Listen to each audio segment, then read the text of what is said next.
ಇದು ತಿರಂಗ ಯಾತ್ರೆ ಮಾಡಿದ್ಮೇಲೆ ನಾಳೆಯಿಂದ ಬಿಜೆಪಿ ತಿರಂಗ ಯಾತ್ರೆನ ಪ್ರಾರಂಭ ಮಾಡ್ತಾರೆ ನೋಡಿ. ಇದು ದೇಶದ ಭದ್ರತೆಯ ವಿಚಾರ. ಶುರುವಿನಿಂದಲೂ ಕೂಡ ನಾವೆಲ್ಲ ಹೇಳ್ತಾ ಇದ್ದೀವಿ, ಇದಕ್ಕೆ ರಾಜಕೀಯದ ಬಣ್ಣ ಬಳಿಬಾರದು ಅಂತ. ಎಲ್ಲರೂ ಕೂಡ, ಪ್ರತಿಯೊಬ್ಬ ಭಾರತೀಯ ಪ್ರಜೆಯೂ ಕೂಡ ಅವನದೇ ಆದಂಥ ಯೋಚನೆಗಳು ಇರ್ತವೆ. ಆದರೆ ನಾವೆಲ್ಲರೂ ಕೂಡ ಒಟ್ಟಾಗಿ ನಮ್ಮ ಈ ದೇಶದ ರಕ್ಷಣೆಯನ್ನು ಮಾಡೋದಕ್ಕೆ ನಾವೆಲ್ಲ ಸಹಕರಿಸಬೇಕು ಅನ್ನುವಂಥದ್ದು ಮೂಲತಃ ಇರೋವಂಥದ್ದು. ನಾವು ಕಾಂಗ್ರೆಸ್ ಪಕ್ಷ ಮುಂಚೂಣಿಯಲ್ಲಿದ್ದುಕೊಂಡು ತಿರಂಗ ಒಂದು ಯಾತ್ರೆಯನ್ನು ಮಾಡುವಾಗ ನಾವೇನು ಕಾಂಗ್ರೆಸ್ಸಿನ ವಿಚಾರಧಾರೆಗಳನ್ನು ಹೇಳೋದಕ್ಕೆ ಹೋಗಲಿಲ್ಲ.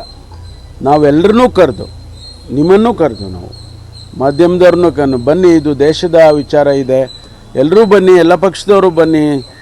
ನಾವು ಮುಂಚೂಣಿನಲ್ಲಿ ಯಾರಾದರೂ ಮಾಡಬೇಕಲ್ಲ. ಬಹುಶಃ ಅವರೇ ಮೊದಲು ಮಾಡಿದರೆ ನಾವು ಹೋಗ್ತಾಯಿದ್ದು ಅವ್ರ ಜೊತೆಯಲ್ಲಿ. ನಮ್ಮನ್ನು ಕರೆದಿದ್ದರೆ, ಒಂದು ವೇಳೆ ನಾವು ಮಾಡಿದ ಕೆಲಸ ಅವರೇ ಮಾಡಿದರೆ ನಾವು ಅವ್ರ ಜೊತೆಯಲ್ಲಿ ಹೋಗಿ ಸಹಕರಿಸ್ತಿದ್ದೋ. ಅದರಿಂದ ಈಗ ಅವ್ರು ಮಾಡ್ತಿದ್ದಾರೆ, ಮಾಡಲಿ. ಸರ್, ಈಗ ಮೋದಿಯವ್ರನ್ನ ವಿಶ್ವಗುರು